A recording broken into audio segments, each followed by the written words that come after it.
The following is our extended conversation with Andrew Otten and Dr. Samuel Otten on the theme of discourse. Welcome, I'm Dave. I'm John. And this is Teaching Like Ted Lasso.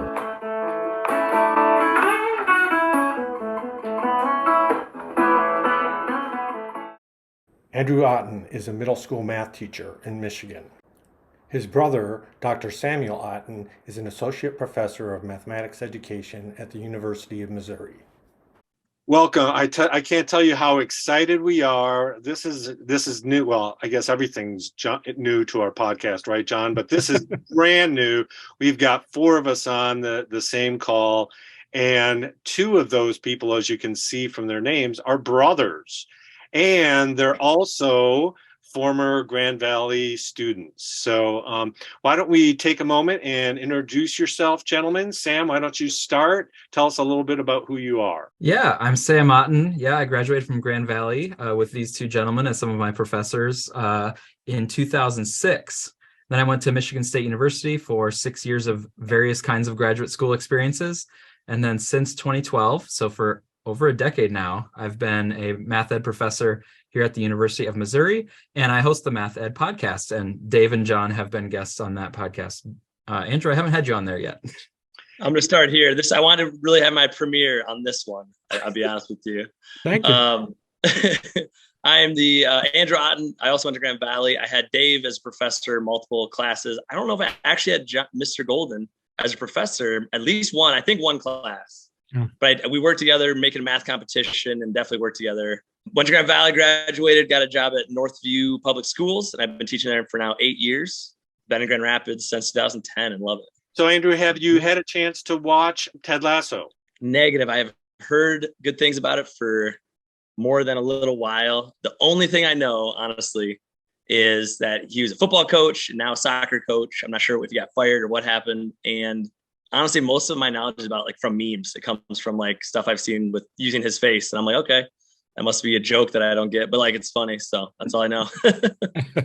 And that's not a requirement to be either on the podcast or have this conversation, trying to focus on lessons that he has, but we want to talk to people who seem to be doing those sorts of things. So how about you, Sam? Have you had a chance to watch Ted Lasso? Well, I'm kind of surprised, but yes, I have. I've seen more than the other guest on this episode, but I saw the commercial that it was based on, the NBC Sports commercial. And then I was at a family member's, and that family member had Apple Plus TV, and I knew I wanted to watch it. So I watched 3 or 4 episodes while I was visiting there, and I really enjoyed it. I liked the style of the show, the tone. I thought it was a really cool look at sports and a different angle at sports that's kind of coming at it from a different angle than Friday Night Lights and all the intensity and breaking down some of the masculinity and things that you kind of assume in sports. So I really enjoyed it. I am hoping to watch more of it, but I'm not willing to pay for Apple Plus TV to do so. So I'm waiting to use that free month. If they're still doing that, maybe I can time that just right. You time it for the start of season 3. And then try to just catch the whole thing up. And that is the nice thing. They're fairly compact and easy to watch, so that you could it's one of those things that you probably could stream in a very short period of time. So our theme for this episode is discourse. So in the little bit that you've seen, Sam, where did you see discourse in those episodes that you had a chance to watch? Yeah, I can definitely see discourse as a theme in the show because it comes up in a few different ways. Like I mentioned, the sort of different approach to coaching. A lot of times there might be this assumption that coaching is about strategy and it's about really knowing the game, and it's also about sort of the physicality and the workouts and all that stuff. But to me, from what I saw of Ted Lasso, he really views the personal relationships as an important part of coaching. And he sort of is attuned to how people are feeling, and he realizes, we might need to connect and we might need to talk through something to work this out. And, it seems to me like that might become, you can fill in more, but it might become more a big part of the show where the talking is actually part of the coaching. And it's not just talking through the rules of soccer and the rules of, football in international football. But it's also talking to build the relationships, and that we need to have these relationships and this trust, and we need to understand each other if we're going to be an effective unit, if we're going to, be an effective group. That to me seems like kind of taking the discourse and making it central to coaching, not just what's on the field or on the pitch. So in terms of building relationship, one of the things that Ted does is he asks lots of questions, right? And he tries to get to know the people that he works with. And so we try to do the same thing of our guests. Our first question, it's not necessarily one that he asks, but it's certainly one that comes up a lot in the show, is coffee or tea? So Sam, are you a coffee drinker or a tea drinker? I would have to go with tea. When I went to college, I was afraid that I might become a coffee drinker, and I just see a lot of the world is addicted to this drug that is infused in their drink. And I managed to make it all the way through Grand Valley without ever starting to drink coffee. And since I've made it through that college experience, I figured I can just make it as long as I want. So I still have not become a coffee drinker, but tea is interesting, different flavors, different parts of the world. So I would have to go with the tea side of things. All righty. How about you, Andrew? Coffee or tea? Yes, I'm definitely in the similar boat. I don't really drink either. If I had to pick one, I almost always would pick coffee between the two. I just don't have tea around the house, or none of my, generally is not available. So if I ever pick one, I would do coffee just because it's there, or, it's on the way. But I almost never drink either one very often. Usually water is my go-to, but I don't know. I never thought of the addictive part of it, I guess. I always just thought of it as like, I don't need it. I don't want it. You never thought of you never thought of I mean, I guess I've thought of it, but I've never thought of that as that being makes the it reason profitable. not to.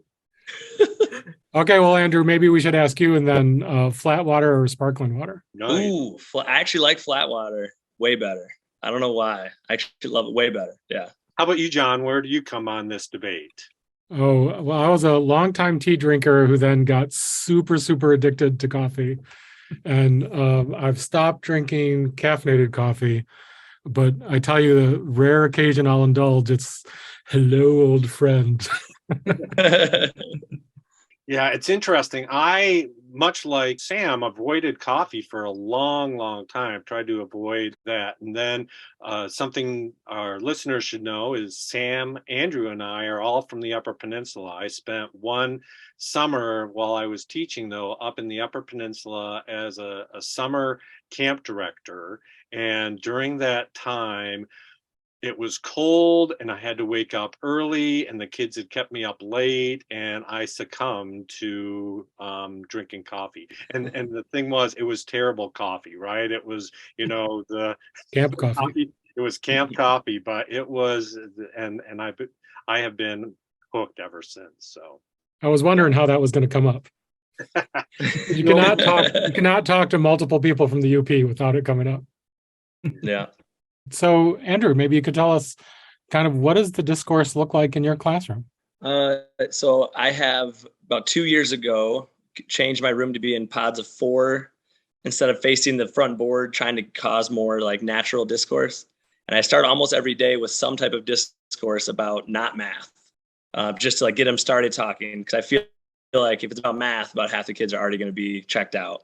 So every Monday or Wednesday or Friday, it's usually something about like either favorite ice cream or what'd you watch last night or what movie did you watch over the weekend. It's usually very easy to make it approachable. So that's kind of what I started doing a couple of years ago. And they're all facing each other. The biggest thing is having them face each other instead of me. So they feel like they naturally have to talk to them, because you're looking right at them. It's almost awkward not to say something, at least hello or something like that. So I think the desk is the biggest thing that I have in my room that is a purposeful positioning for discourse, and then getting them to talk about something not math related at first. All right. And Sam, so Andrew talked about his teaching context, and you mentioned Mizzou, but do you want to describe kind of who's in your classroom, and then what does discourse look like there? Yeah, I teach year to year. I teach undergraduates, but also master's teachers and also some doctoral students. And then my research is actually still in middle and high schools. So that's where I do my traveling kind of every few weeks out in some sort of school. But whether I'm teaching it or whether I'm kind of looking for it in the classroom, what I'm really looking for is kind of this attitude where the pace is a little bit of a slower pace to allow kind of, Andrew was talking about making the space conducive to conversation and giving room for that to come out. I think also the pace needs to be conducive for conversation to come out, where we're not rushing through something that's pre-planned. We actually have these moments where we want to just let things bubble up from the room. We want to actually pause and hear what other people's perspectives on it. And I feel like if the pace is too quick, students get the message that like, nope, we should kind of just button down, quiet up and let it sort of flow through. So I look for that pace where like, does this pace seem to let the discourse happen? And maybe that's what Andrew is doing with that first move of saying like, hey, I actually want you to talk. We're actually going to make time, and this is intentional, that your voices should come in. So it's also sending a pace cue. So I look for that. I also look for the teacher having this mindset of being interested in like what the students actually might say. So it's asking a question that might have interesting answers, or they might have different answers. And also the teacher with body language or with, reactions or whatever it might be, the teacher to me kind of sets that tone of, I'm legitimately interested in what you might say and what you might say and what you might say in response to that. And so the pace and that sort of body language are to me like these signals. And then it's not like the discourse is great all the time, but I feel like if you have those things, it's around the corner. Right around the corner, there's going to be some interesting ideas that come up, or an interesting discussion that kind of comes up. Yeah. So those are interesting things that kind of contribute, things you're doing to set the conditions for discourse. Andrew, as you then move from some of these non-mathematical conversations, are there any things you do to start mathematical discourse? Yeah, I mean, you want to keep it very open entry points, I guess would be the term I'd use. Like, post a question that there's almost no wrong answer to. Sometimes I'll even whisper to the kid who always pops their hand up. There's always one of those in every class who always is willing to share. Sometimes I even tell them as they come in, like, hey, why don't you just take today off and like just listen? You almost have to do that intentionally because they're going to always be wanting to share, which is fine. I've done that a few times, but just giving them something that there's no way that's the wrong answer. And you almost right away get people sharing, even if it's just something minor. So I'm trying to think of an example, but like I've done Notice and Wonders. I don't know if you guys heard it, but just like you put a picture up and it's going to relate somehow to the lesson. But it literally is just a picture and you say, all right, what do you notice? What do you wonder? And you force people to talk. You basically say, there's no way you can't answer that question. They almost feel dumb if they don't say something, like, because the question's so simple. So I just make sure the questions that are, now that they're math related, they're just super simple to at least try. So in a situation like that, where you pose a notice and wonder, are they talking whole class, or are they talking to each other first and then to you? Yeah, within their tables. So, and I don't even actively say that anymore. It's more of just they naturally have this table that they start talking to. And then it depends. Sometimes I pick people at random where I say, all right, your table's got to share something. What did your table talk about? And one thing I love is that I'll point at a table. I won't point at a person. So I'll say, okay, this table, what did you talk about? And if they don't want to, what did your table talk about? So it's very much not their answer. It's our answer. So it kind of keeps it from being personal, in case they feel like it's a dumb answer or something like that. It's not, it's our whole group is represented by it. So, Sam, you wrote an article with some colleagues about teacher discourse moves, supporting productive and powerful discourse. What are you hearing in what Andrew's talking about that you might point to that others of us could try? And are there other things that we ought to consider as we're trying to promote discourse and teachers promote discourse in their classroom? Yeah, thanks for mentioning that. I worked for several years at Michigan State with a group of various universities, but Beth Herbal-Eisenman, Michelle Cirillo, Mike Steele, and then a team of us. We were working on discourse moves that teachers could use in middle school and high school. And Andrew's kind of connecting to some of them, but we were inspired by Project Challenge, which is like Chapin and O'Connor from the Boston area, because they worked with elementary teachers and they tried to just work in their math lessons at the elementary level. And they tried to give the teachers some tools to get more math talk happening. And this was in one of the, under-resourced kind of low SES schools in the Boston area. And then they were very pleasantly surprised to find that the math scores really rose based on, they attributed it to this math talk PD that was kind of district wide. Their math scores really jumped up. And it was impressive. But what also surprised them was like their English language arts scores and literacy scores also went up. And that wasn't even part of the PD. That was just like a happy sort of accident. So we were inspired by that, and we tried to work in the secondary level about how we can get some of those same discourse moves happening. And so this project, we talked about some of the things Andrew's saying, where you can have students talk to each other and then share out. You can also kind of cue them that you're going to be doing this, to like let them know, I want to hear from you, or you could share out. It doesn't have to be you individually, but you're from your group. And then in that project, we also talked about other moves like asking students to revoice one another. So if a student brings out an interesting idea, just throw it to another part of the room and say, can you kind of revoice what you heard or respond to it? Teacher can also revoice. We had moves like explicitly asking students to connect ideas. So if you start having ideas come out, take a little moment to maybe put them on the board and then ask for further discourse, where now I want you to talk about what's the connection between these ideas that have been coming out. So it's almost like a little bit of a meta level discourse. Once you start to get some things shared, then there's a lot of things as a teacher you can play off of that, or you can do moves off of those. It's also kind of fun. And usually the teachers, once they start to get that discourse happening, they start to get students sharing ideas and then responding to each other's ideas. Teachers often report that they have more fun on those days, or they feel more energized when that happens, versus like if they had to do all the work and all the talking and they kind of feel depleted by the end of the day, you know. Verify that as a teacher, that Sam just said, is way more, I think, more fun when they're actually involved. It's way more fun. Sometimes it's tough to get them going, but if you can, it's a ton of fun. Flies by. Yeah. Does that connect to Ted Lasso? You Ted Lasso fans? One of the examples we gave in an earlier episode was where end of season 1, where they don't feel like they have a chance of winning, right? And the owner, Rebecca, reminds Ted that sort of his superpower is that he doesn't know anything, right? So he can come to the match, surprising them with new, different approaches. They'll do what's unexpected, but he doesn't necessarily then come out and tell the players what to do. He asks them, what should we do, right? And again, it's fair to say that in that moment, there's lots of energy in the room as the players are sharing the different trick plays. What are they called? Elaborate set pieces? Is that it? Elaborate set pieces. They're much more it's a much different sort of feel, right? And so I appreciate both you bringing it up. And I think John and I would say the same thing in my own classroom, right? There's a whole lot more energy when students are talking than when I'm talking. So Andrew, let's start with you. What do you see students doing during discourse?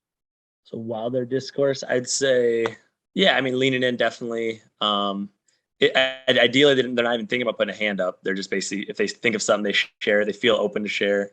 If you can get it right, the other kids, if you share something, they're not going to make fun of it. They're at least going to listen to it and be like, I disagree for this reason. It's not like a teasing situation. That's the start of the year. That's usually what it is students kind of are like, that's a dumb answer. And then later on, they start getting better about just listening. So yeah, definitely leaning in. Interrupting each other is going to happen naturally. So actually, I'm okay with that as long as it's done respectfully. Obviously, like realize it and apologize and let them finish. But then it's good that you're interrupting because you want to share so much. So I'd say interruptions and leaning in are probably the most common things that I look for that I'm actually happy with. Yeah, hopefully on topic. But even if it's a little bit off topic, I'm usually okay with that too. Sam, what about you? What are you seeing either in your own classroom or in teachers' classrooms? Again, I'm going to bring up an article you wrote about students actively listening, a foundation for productive discourse in mathematics classroom, that we'll link to in our show notes, but that might provide some framework for this part of the discussion. I would hope to see the students listening to each other. So they're actually tuning in because they're curious what their peers are saying. But also, a lot of times they have something they want to say. So if you really get the discourse going, then there's usually more ideas than can even come out onto the floor. That's why you might have interruptions and stuff like that. So one thing that I see, and this also goes for college classes when the discourse is really happening, is that people have ideas that they want to share and they maybe don't fit it into the live discussion, but they email it after class, or they bring it up the next week or the next class period. They say, hey, this was still on my mind. So to me, what I kind of see if the discourse is really happening is you sort of see that it takes a life even beyond the bell, like even later that night or the next day, it's still on their mind. And probably there's good lectures, that do that as well. Like somebody's still thinking about it that night or the next day. But I feel like when it's discussions, it's more likely that it actually is still alive for the person and still like staying with them even after the class, because it was something that they were in that was kind of more dynamic because it had multiple voices like in the discussion. What are some of the barriers that you see kind of that inhibit students from entering into discourse? Let's start with Andrew, maybe. One is just feeling unsafe in the classroom. Like that's by far the biggest. And I teach in middle school, so they're always worried about what's going to be remembered or whatever, saying something dumb. So that's a big part of it. That's probably for me, that's probably the biggest. Usually I make them defend themselves and they get better at that. So they're not too worried about like their answer being dumb because they can usually defend it with at least something, even if it's just a gut. They can even just say it's a gut feeling. Like I allow that as a possible answer, obviously, at the beginning. So they're allowed to kind of have an easy reasoning, but I think just not wanting to share because they know someone else is going to make fun of them or the smart kid is going to make fun of them. So kind of getting that out of their head is by far the biggest thing for me. Yeah.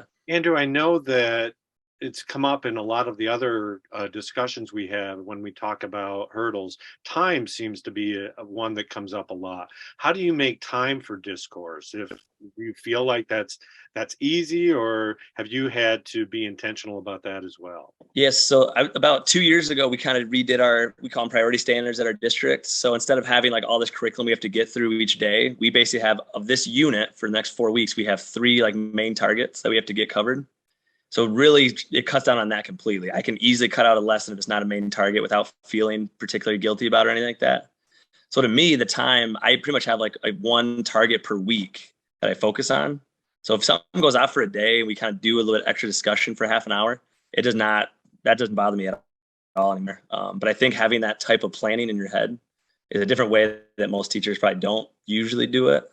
But just having an idea of like, here's my main focus. It's not about covering this material each day. It's more about this target that I'm trying to cover, whatever it might be.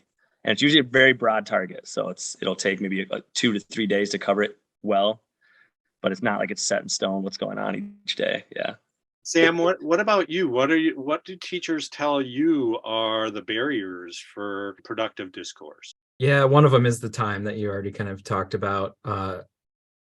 I really like the idea that Andrew's saying about the priority standards and really kind of simplifying that. I feel like that would help a lot for a lot of teachers. One of it is a comfort level that they'll talk about. Like some teachers will just very honestly kind of share that they're not confident in being able to orchestrate all the dynamics that might happen. And that's true. I mean, it's very kind of challenging and tough to do. And I try it, but it doesn't mean I'm always good at it. So that could just be this thing of a confidence level of a teacher being very confident if they sort of can lead the way and then show how to think about it and how to complete it and give nice explanations. And that might be within a strong comfort zone for the teacher.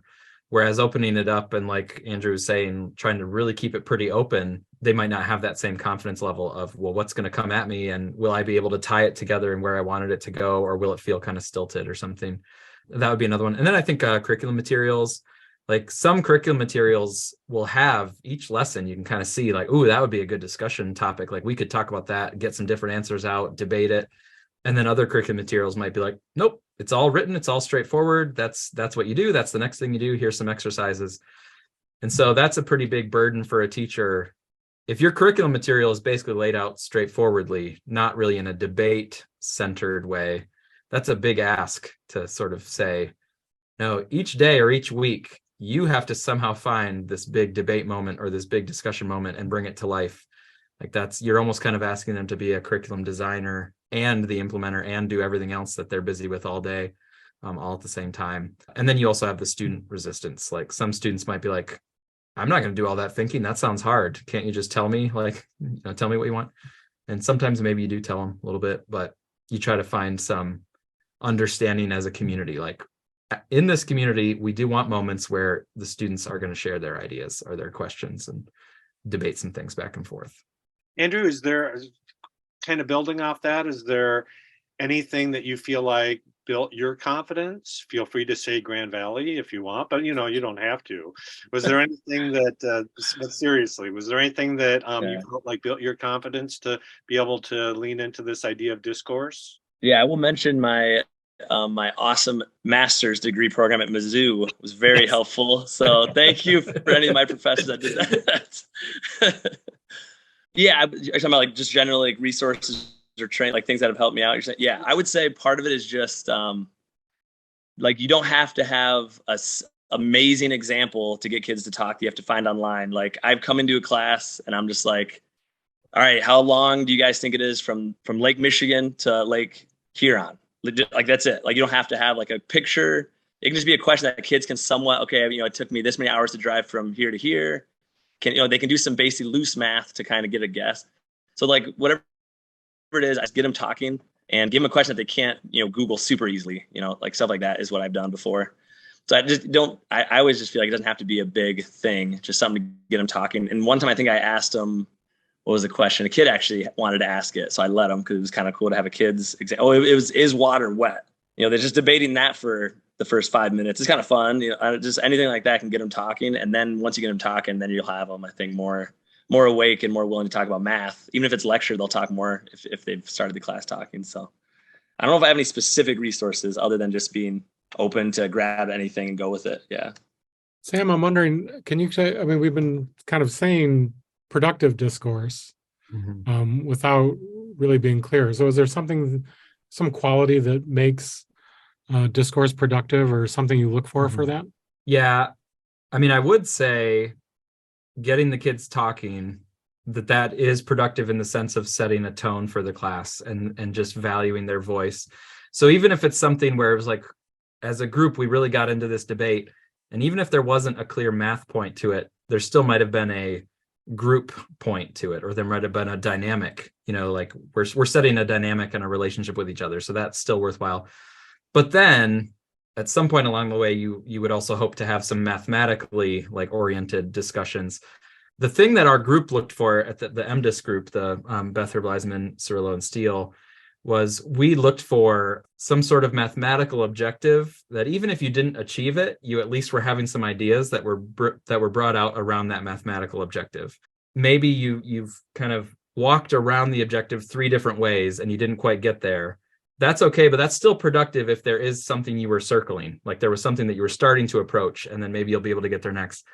But if nobody on our team or the teacher themselves, if they couldn't really identify a mathematical point or a mathematical objective that was within the conversation, then we did view that as somewhat of a problem, because it's like, if we can't tell, and if the teacher can't really tell what this is oriented towards mathematically, then the students also probably are not sure what they're supposed to get out of it. Like what are they supposed to remember or take hold of like afterward?